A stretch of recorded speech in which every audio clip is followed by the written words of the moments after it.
Hello everyone. So searching ప్లేలిస్ట్లో మనము ఇంకో క్వశ్చన్ సాల్వ్ చేద్దాము. అండ్ ఇది వచ్చేసి LeetCode question number 540. Okay, so question వచ్చేసి single element in a sorted array. Okay, so description and again medium, పేరుకే medium తీసేసి. So your given a sorted array. Sorted array consisting of integers where every element appears exactly twice. క్లియర్గా చూడు. Every element appears exactly twice except for one element which appears exactly once. Return that single element that appears exactly once. Okay, అంటే ఏమంటున్నాడు? Okay, అరే ఇస్తా, అందులో ప్రతి దానికి ఒక పర్టికులర్ పేరు ఉండిద్ది, ప్రతి దానికి టూ టైమ్స్ రిపీట్ అయి ఉండిద్ది, కానీ ఒక్క ఎలిమెంట్ మాత్రం ఒక్కసారే రిపీట్ అవ్విద్ది. ఓకే, అండ్ వీడు అడిగేది ఏంటి? ఆ ఒక్క ఎలిమెంట్ ఏంటి?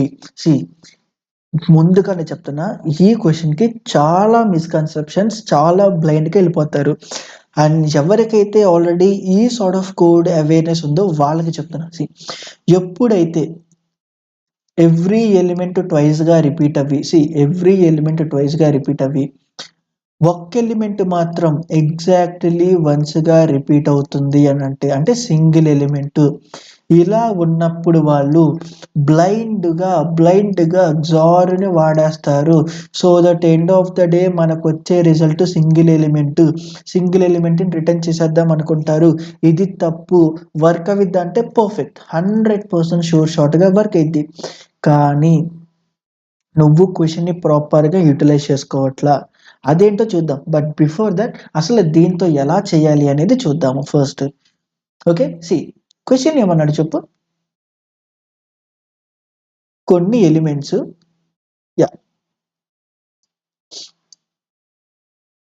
సార్టెడ్లో కొన్ని ఎలిమెంట్స్ ఉంటాయి, అవునా కదా? ఇలా కొన్ని ఎలిమెంట్స్ ఉంటాయి అనుకుందాము. అండ్ దెన్ ఫైన్, సార్టెడ్లో ఉంది అనుకుంటున్నారు. సింపుల్గా ఏంటంటే ఈ క్వశ్చన్ ఎలా సాల్వ్ చేయొచ్చు అంటే XOR ఆపరేటర్తో చేసేయచ్చు. ఏంటి XOR? సపోజ్ 5 అనే నెంబర్ ఉంది, దాని వాల్యూ ఎంతైనా బైనరీలో. ఇంకో 5 ఉంది, దాని వాల్యూ ఎంత? ఇప్పుడు దీనికి XOR ఆపరేషన్ అప్లై చేయి. ఎంత? A XOR B, which means రెండు సేమ్గా ఉంటే జీరోనేనా అంటే సింపుల్గా జీరోనేనా? సో సింపుల్గా XOR ప్రాపర్టీ ఏంటంటే A XOR A చేస్తే అంటే 2 సేమ్ వాల్యూస్ ఉంటే XOR వాల్యూ 0 వస్తుంది. XOR వాల్యూ 0 వస్తుంది అంటే ఇక్కడ రెండు వాల్యూస్ని ఫస్ట్ XOR అనే టోటల్ సమ్లో ఇది పెడుతున్నా. ఫస్ట్ 14, దెన్ అప్పటిదాకున్న XOR ప్లస్ అప్పటిదాకున్న XOR ప్లస్ సింపుల్గా ఇక్కడ నమ్స్ ఆఫ్ 5 రాస్తే ఏమైందో చూద్దాం. అప్పటిదాకా ఉన్నది అంతా 14 ఇంటూ ఇదంతా 0 అంటే ప్రెసెంట్ నాకు XORలో 0 ఉంది. నెక్స్ట్ ఎంత? 24, నెక్స్ట్ 31 అంటే 24 XOR 31 ఎంత ఉందో సమ్ ఎక్స్ అనుకుందాము. సో ఎక్స్ వస్తుంది. నెక్స్ట్ ఇప్పుడు ఎంత XOR చేస్తున్నా? 31 అంటే ఈ ఎక్స్ అనే దాంట్లో 31 తీసేయి అంటే ఎంత మిగిలింది? 24 మళ్ళా 55. సో 24 XOR 55 చేస్తే ఎంత? సమ్ ఎక్స్ వస్తుంది అంటే ఈ ఎక్స్ అది అనుకుందాం. నెక్స్ట్ 55 తీసేయాలి అంటే తీసేసేయి. ఎందుకు? ఈ XOR ప్రాపర్టీని వాడుకో.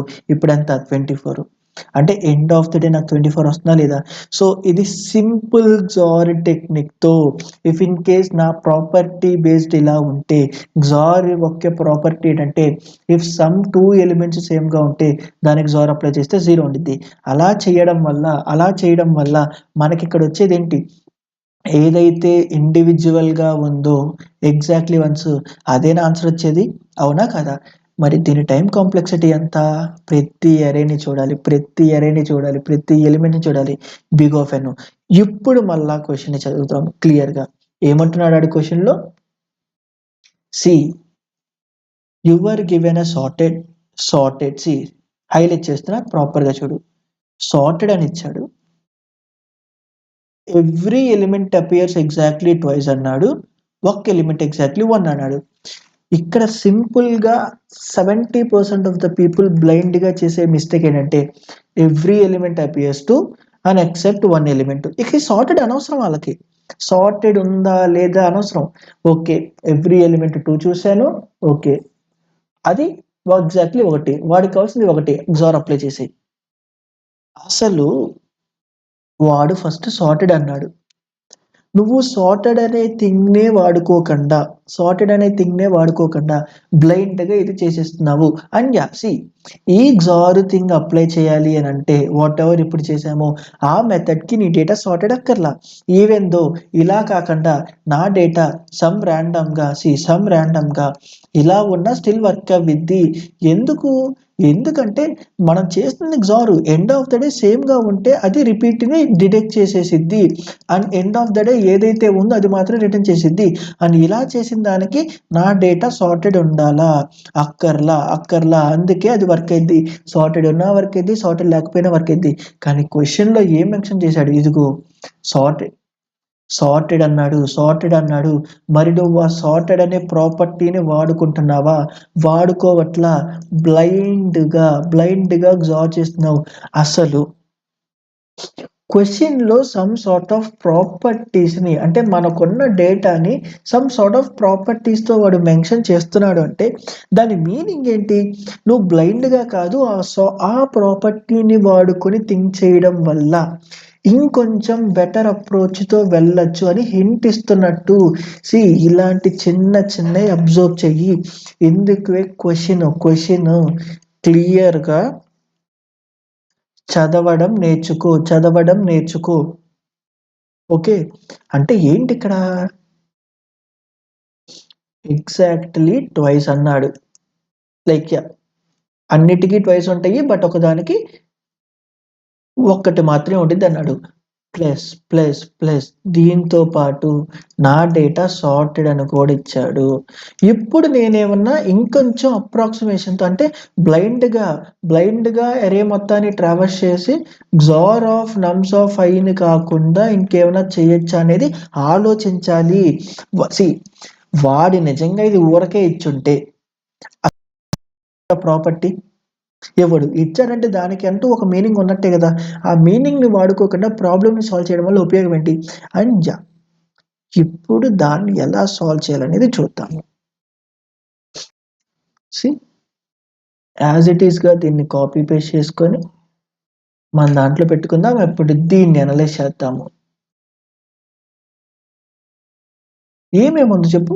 1, 1, 2, 3, 3, 4, 4, 8, 8 క్లియర్‌గా 1, 2, 3, 4, 5, 6, 7, 8 అండ్ ఆఫ్‌కోర్స్ జారేనా? ఇంకేమన్నా లేదా అనంటే, అరే నార్మల్ లీనియర్ సెర్చ్‌కెళ్ళు. ఎలా చేస్తావు? ఇప్పుడు వాడేమన్నాడు?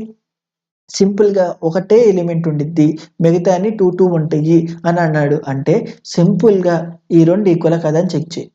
ఈక్వల్ అయితే రెండిటిని పక్కకి జరుపు. ఈ 2 ఈక్వలా కాదా? ఈక్వల్ కాదు. అంటే ఈక్వల్ కాకపోతే ఆ ఫస్ట్ వచ్చిందేగా రిటర్న్ చేయొచ్చు. అవునా కదా? ఎంత సింపుల్‌గా ఉంది. ఓకే. యాహ్! అందులో కొంచెం -1, +1 కండిషన్స్ ఉంటాయి. అండ్ ఆబ్వియస్‌గా నువ్వది కూర్చొని ఆలోచిస్తే టాకిల్ చేసేయగలవు. It's not a big deal. So, ఇప్పుడు ఈ క్వెషన్ నెంబర్ ఎలా సాల్వ్ చేయొచ్చు? అండ్ ఇంకేమైనా కన్‌స్ట్రెయింట్స్ ఇచ్చాడా? వీటి మీద చూద్దాం. ఎంత కన్‌స్ట్రెయింట్ ఇచ్చాడు? 10⁵. సో, ఇప్పుడు ఏం చేయొచ్చు నేను చూడు?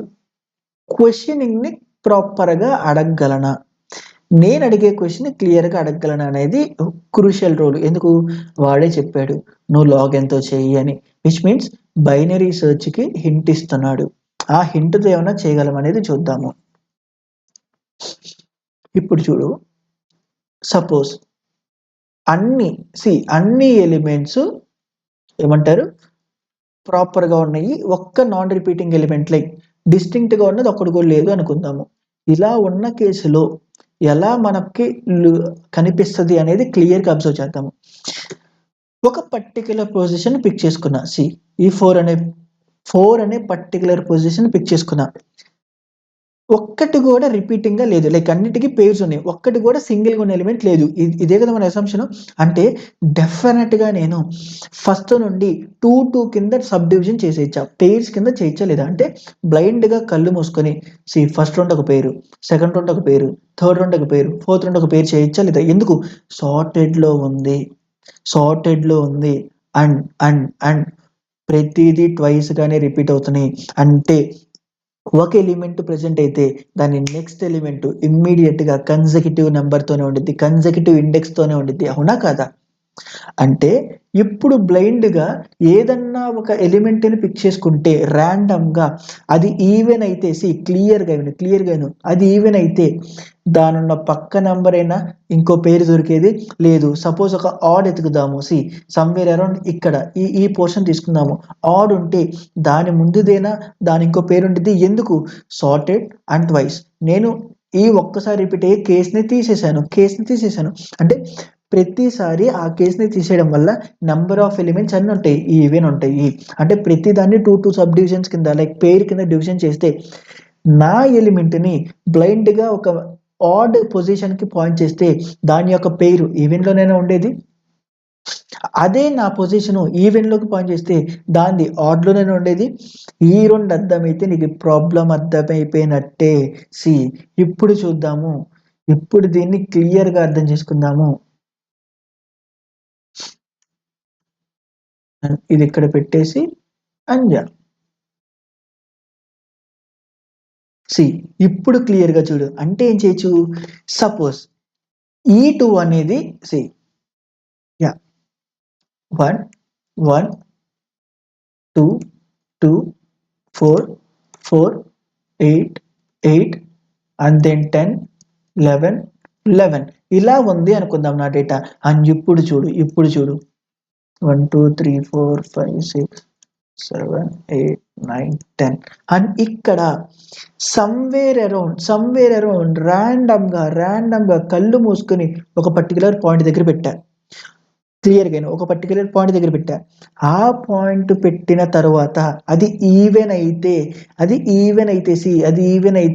దాని యొక్క పెయిర్ ఎక్కడుండాలి? అన్నీ పర్ఫెక్ట్‌గా ఉండుండుంటే దాన్ని ఈవెన్ ఎక్కడుండాలి? దానికి +1 చేస్తేనేనా? అదే ఆడ్ అయితే -1 చేస్తే. అంటే దీని పోర్షన్ నంబర్ ఎంత? ఈవెనేనా? అంటే దాని పెయిర్ ఎక్కడుండాలి? పక్కన అలా ఉంది అంటే క్లియర్‌గా ఇను. అలా ఉంది అంటే అప్పటిదాకా ఎలాంటి డిస్టర్బెన్స్ లేదనేనా కాదా? డిస్టర్బెన్స్ ఉండుంటుంటే ఈవెన్‌లో ఉన్న పోర్షన్ పక్కన అంటే ఆడ్‌లో నా ఎలిమెంట్ ఉండాలి. అదే ఒక ఎక్స్‌ట్రా థింగ్ వచ్చునుంటే నా ఈ అజంప్షన్ అనేది రాంగ్ అయ్యేది. రాంగ్ అయిపోయేది. అవునా కాదా? చూద్దాము. ఇదే 4కి నేను ఇక్కడ పాయింట్ చేశా. అండ్ ఇప్పుడేంటి ఈవెన్ అవ్వడం వల్ల నాకు దాని యొక్క పెయిర్ ఎక్కడుండాలి? +1లో ఉండాలి. కానీ ఉందా? ఇక్కడ 3 ఇక్కడ 4 ఎందుకది కాన్‌ఫ్లిక్ట్ అయింది? ఎందుకది మారింది?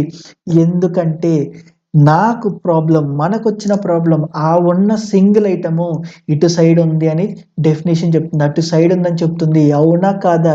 ఇదే ఈ ప్రాబ్లమ్‌కి crucial analysis. Proper questioning binary search అంటేనే proper questioning. Okay.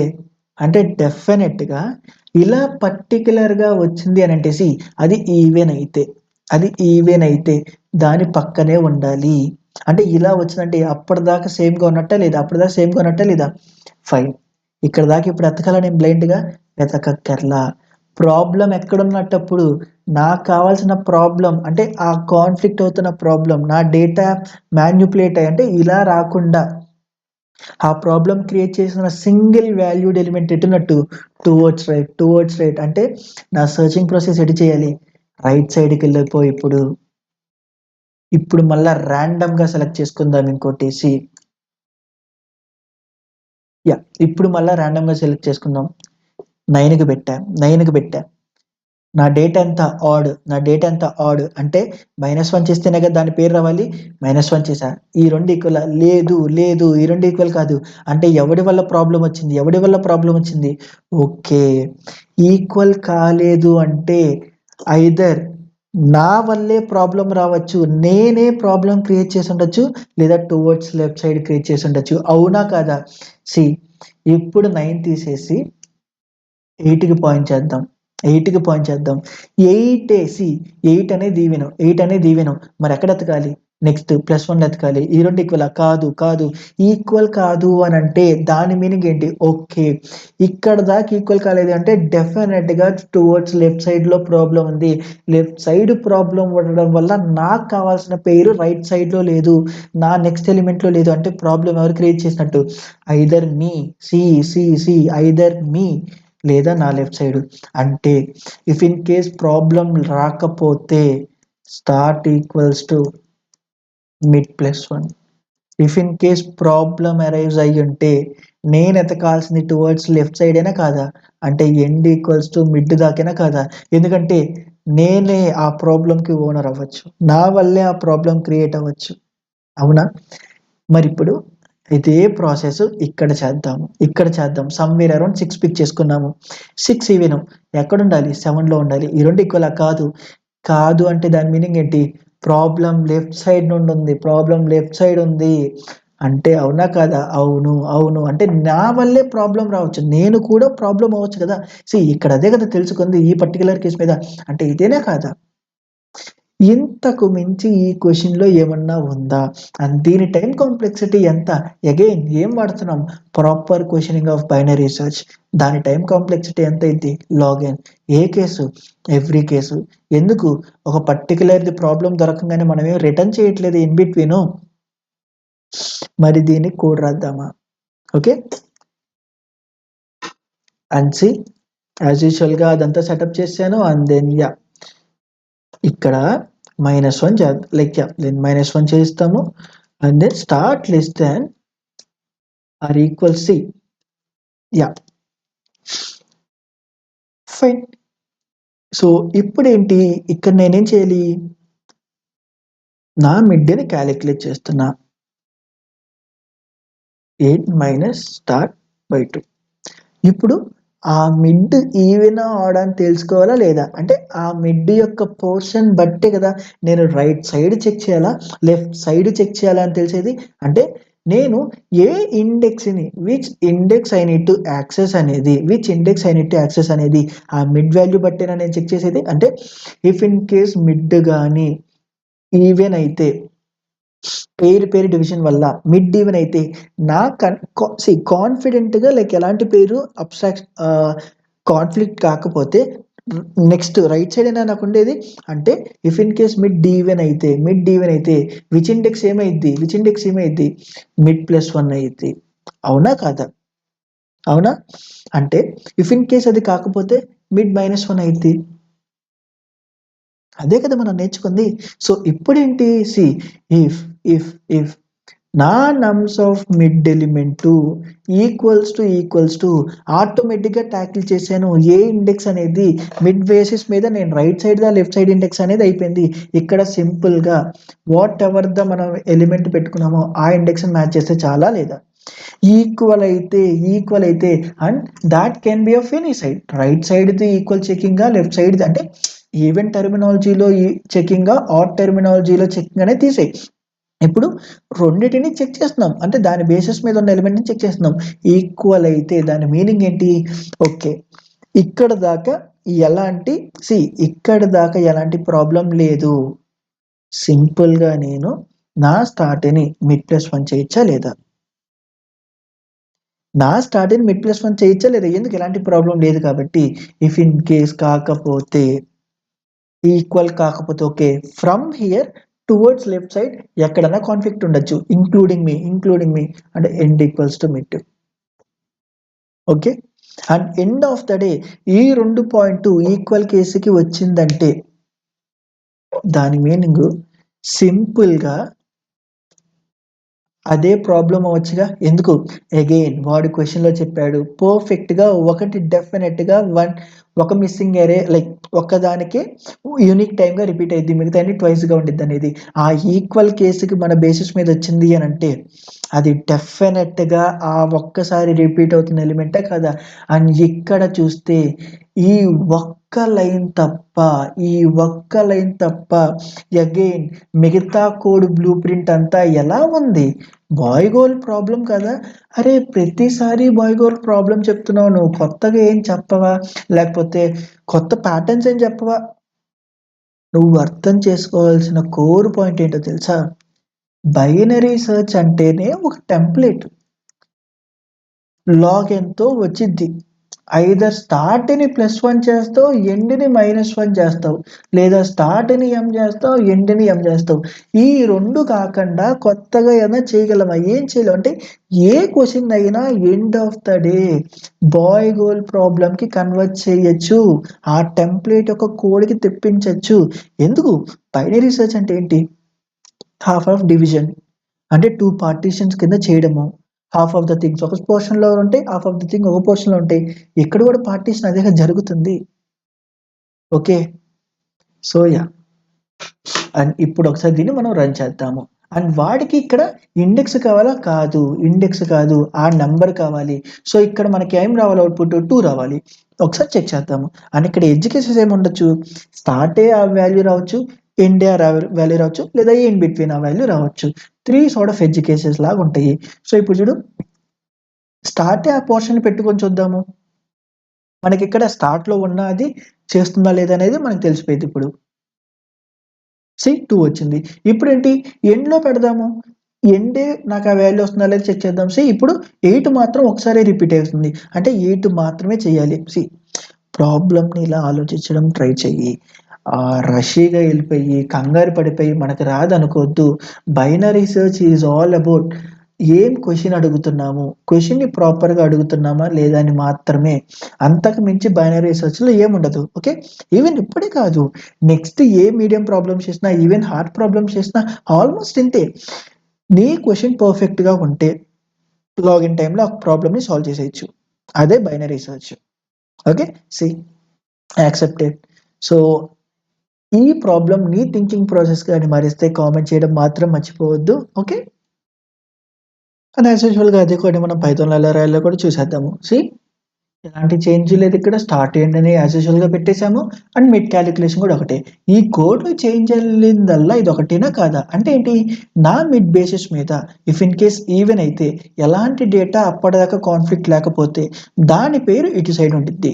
If in case అలా కాకపోతే దాని పేరు లెఫ్ట్ సైడ్ ఉండిద్ది. అంటే మిడ్ అనేది ఈవెన్ అయితే నా నెక్స్ట్ కంపారిజన్ యొక్క పేరు మిడ్+1 అవ్వాలి. If in case mid odd అయితే నా కంపారిజన్ వచ్చేసి మిడ్ మైనస్ అవ్వాలి. అండ్ దీని బేసిస్ మీద నా విచ్ ఇండెక్స్‌ని కంపేర్ చేయాలనే దాని బేసిస్ మీద ఆ కంపారిజన్ చేస్తున్నా. అంటే ఐదర్ -1 చేయాలా, +1 యొక్క కంపారిజన్ చేయాలా. ఏంటి ప్రెజెంట్ దీంతో ఈ రెండిట్లో ఏది చేయాలి అనేది నేను రాసుకుంటున్నా. వన్స్ ఇదంతా అయిపోయిన తర్వాత ఏంటి ఇఫ్ ఇన్ కేస్ ఆ పేరు దొరికింది అంటే అక్కడి దాకా వెతికిన తర్వాత ఐదర్ ఇది గాని ప్రాపర్ పెయిరింగ్ దొరికితే దాని మీనింగ్ ఏంటి?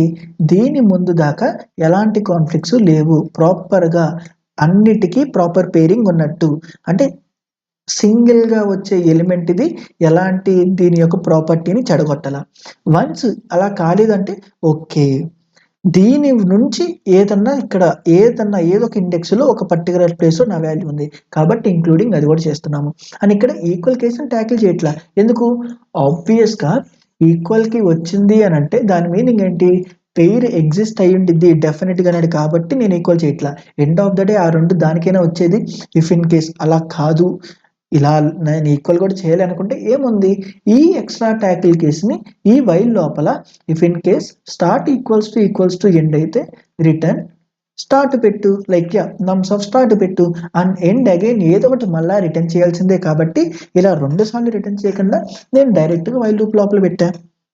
See end of the day ఇది నువ్వు రాసినా అది ఆ లాస్ట్ టైమ్ మాత్రమే ఇదొస్తుంది. లాస్ట్ టైమ్ మాత్రమే వస్తుంది. ఇది లోపల రాసినంత మాత్రాన ఓకే. వైల్ లూప్‌లో ఒక రిటర్న్ స్టేట్‌మెంట్ ఉంది. అంటే బెస్ట్ కేస్ 1 అయిపోదు కదా! స్టిల్ ఇది ఈ లాస్ట్‌లో ఉన్న లాస్ట్ టైమ్ మాత్రం ఎళ్ళిద్ది. అండ్ అప్పటిదాకా ఎంతసేపు రానిద్ది లాగిన్. అది ఏ కేసు? Every case. ఓకే. ఒకసారి దీన్ని ఎగ్జిక్యూట్ చేద్దాము.